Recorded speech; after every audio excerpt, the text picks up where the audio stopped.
o futuro do mundo, né, como um todo, depende muito de como vai ser a relação Estados Unidos e China nos próximos anos, né, acho que era 10 anos a chamada. E nas últimas semanas, foi um assunto que entrou até nas redes sociais também, né, muita gente no Twitter comentando sobre a desdolarização, né, acho que foi um assunto até rapidamente rebatido, porém é uma discussão que pode entrar com mais força daqui a alguns anos, conforme for o desenrolar geopolítico. Vocês, né, Zé, com sua super cabeça pensante de mercado, o professor Dumas, até com sua experiência em China, como é que vocês veem essa questão da desdolarização e a relação geopolítica Estados Unidos e China? Quando alguém fala muito em desdolarização, se Deus quiser o dólar vai deixar de ser, provavelmente ele chama o cidadão americano de estadunidense. Ele não gosta dos Estados Unidos. Ninguém tá aqui querendo defender Estados Unidos ou não. Ah, mas o dólar vai deixar de ser, vai deixar de ser. Vamos ser técnico no negócio. Se Deus quiser, os Yankees vão cair. Calma, gente. Vamos analisar. Calma. Não vamos analisar com os guts. Vamos analisar devagar. Então você começa a analisar o negócio que, olha, por causa da geopolítica, a Rússia saiu do SWIFT, teve todo esse problema, etc. Vamos transformar em yuan em uma moeda conversível. Tá, mas para ser conversível, deixa eu ver primeiro, eu busquei alguns dados atuais. Ela saiu, por exemplo, de Trade Invoice. Você fazia comércio com ela. De 2% para 4,5%. Os Estados Unidos estão em 88%. Então você tem um longo caminho para achar. E aí o cara comemora, não, mas por exemplo, as reservas internacionais do mundo, tirando os Estados Unidos de 6,5 tri, estão mais ou menos 60% em dólar. Sim, você tem uma ponte em euro, você tem uma ponte de Japanese Yen, e 2%, 2,6% em yuan. Mas o yuan vai substituir o dólar?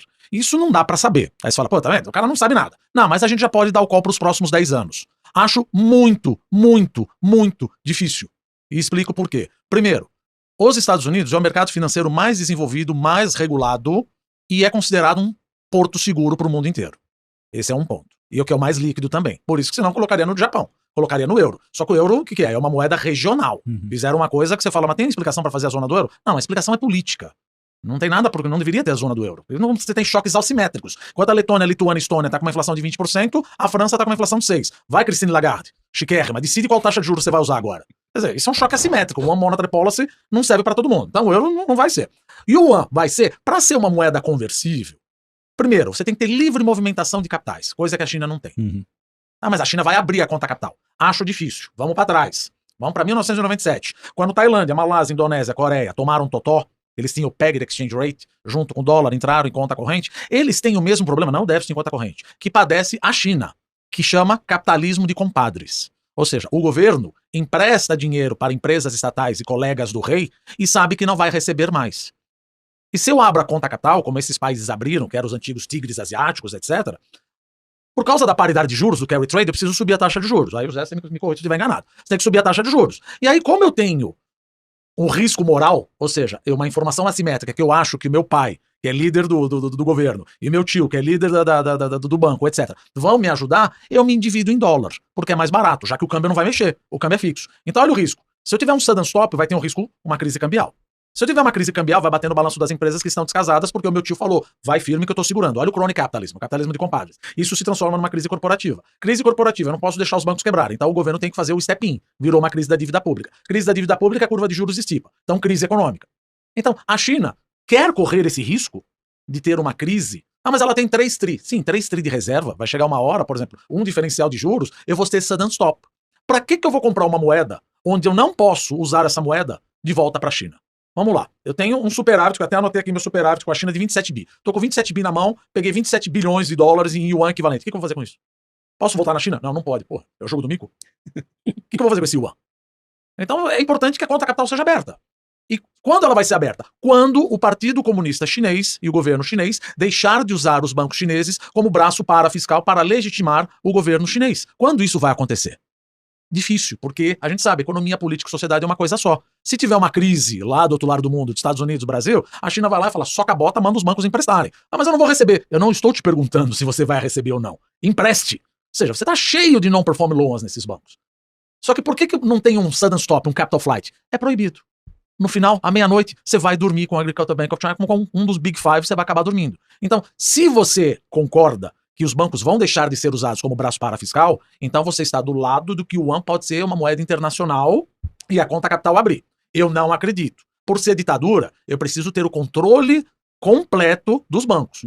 Então, para não ter o sudden stop, eu não acredito que a conta capital vai ser escancarada em 10 anos. Então, resumindo, não vejo nenhuma possibilidade de desdolarização em 10 anos.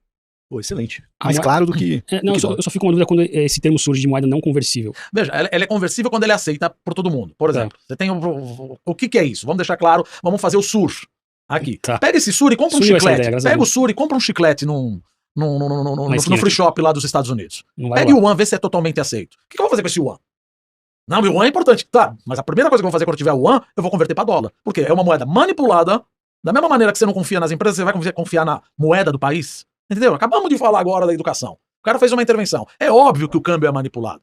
Em 1997, renminbi por dólar, que é moeda do povo, estava 8,7. Agora deve estar mais ou menos 6,77. Desculpa se eu estou falando bobagem. Nesse meio tempo, entrou 4 trilhões de dólares. Você acha que 4 trilhões de dólares faria o câmbio cair de 8,7 para 7?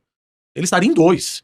Então o câmbio é manipulado. Tu quer comprar uma moeda que claramente é manipulada pelo governo e a conta capital é fechada? Então, se você não se importa, me dá em dólar.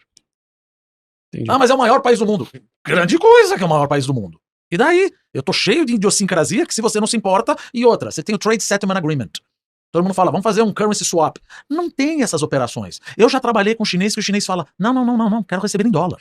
Quero receber em dólar. Porque assim eu posso ir para onde eu quiser. E o yuan, eu só posso ir na China. Isso, se eu sair, eu não posso voltar. Ou seja, meu salário era, vamos supor, 50 mil dólares não pode sair mais. Se você converter, não pode sair mais. Cara, tu vai querer comprar uma moeda que está De mão única, cerceado. né? E é manipulado. E outra, a gente sabe, a bolsa da China, ela é manipulada. Tem uma empresa chamada Central Huijin, que ela controla os bancos chineses. Então, quando a bolsa cai demais, não estou falando sempre, mas quando a bolsa cai demais, o governo, China Security Regulatory Commission, aciona o Central Huijin para fazer os bancos comprarem ação, para fazer com que a bolsa volte a subir um pouco. Se a bolsa sobe demais, ele entra vendendo. Tudo para ter uma certa estabilidade. Então, até a bolsa, ela é manipulada.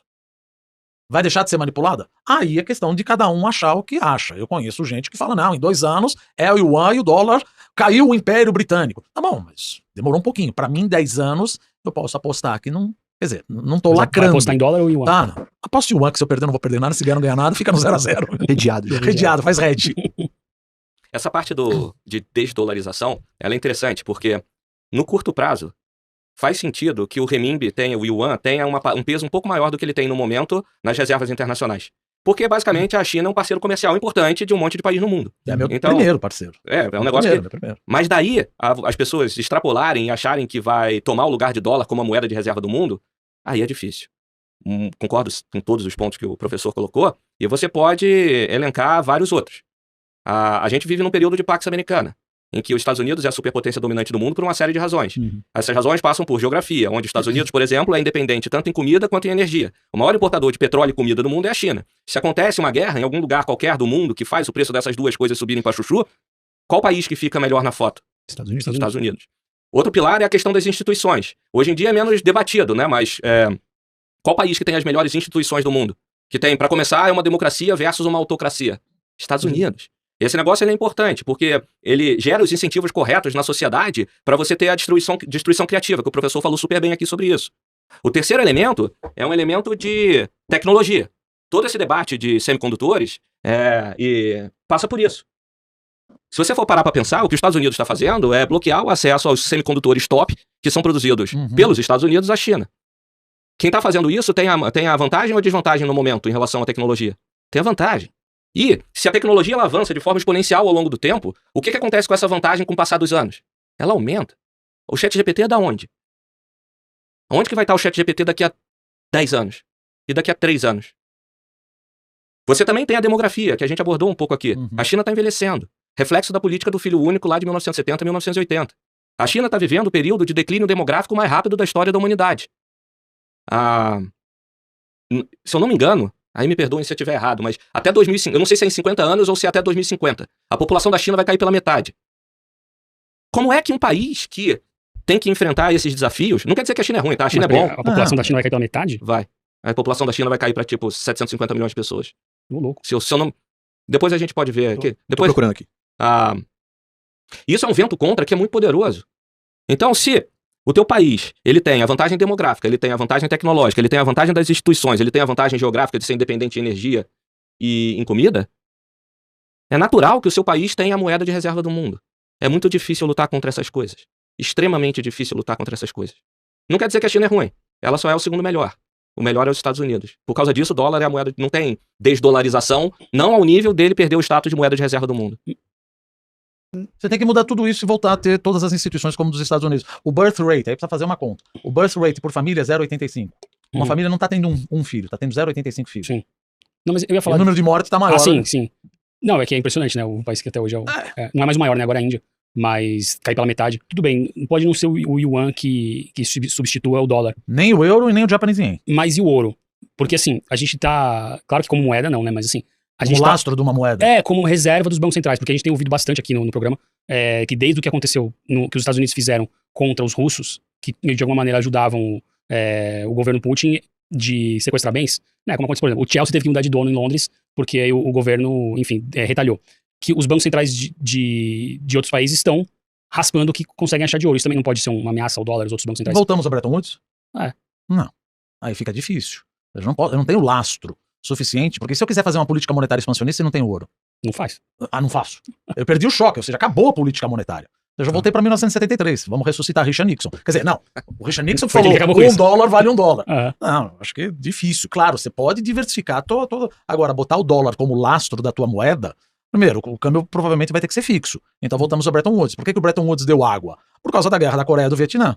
Chegou. Esqueci o nome. Não foi o Giscard d'Estaing. François Mitterrand. Não, foi, esqueci. Charles de Gaulle? Charles de Gaulle. Uhum. Ele falou, eu quero minha parte em ouro. Richard Nixon falou, não, calma que vai ter.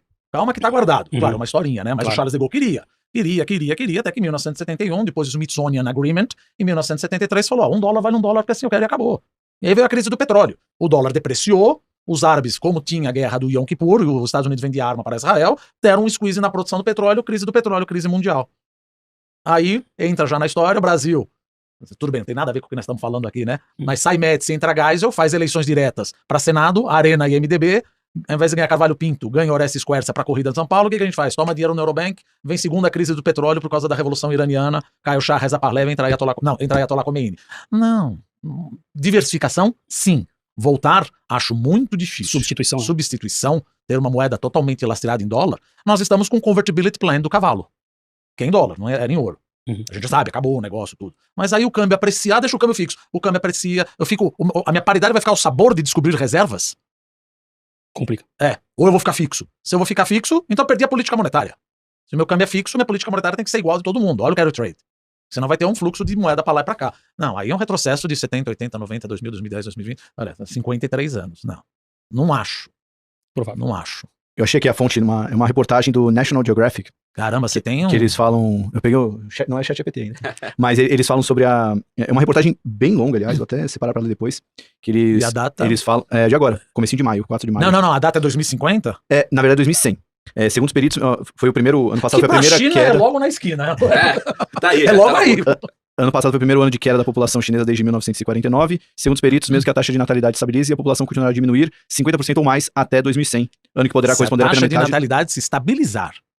Quer dizer, Mesmo que estabilize. Mesmo que estabilize. Aí ele lembra que a última Imagina vez que a população chinesa diminuiu foi durante a crise de fome que teve... O Great Leap Forward, grande salto à frente. E falou, dessa vez a queda não foi desencadeada pela fome, pela guerra, nem por qualquer catástrofe, mas por rápidas alterações sociais e econômicas. Então, depende um pouco do chinês aprender a ter o segundo ou terceiro filho, né, professor? Ele não quer pagar, ter. Conseguir pagar. Ele conseguir pagar, porque a cultura dele é eu vou cuidar de todo mundo. Mas a minha pergunta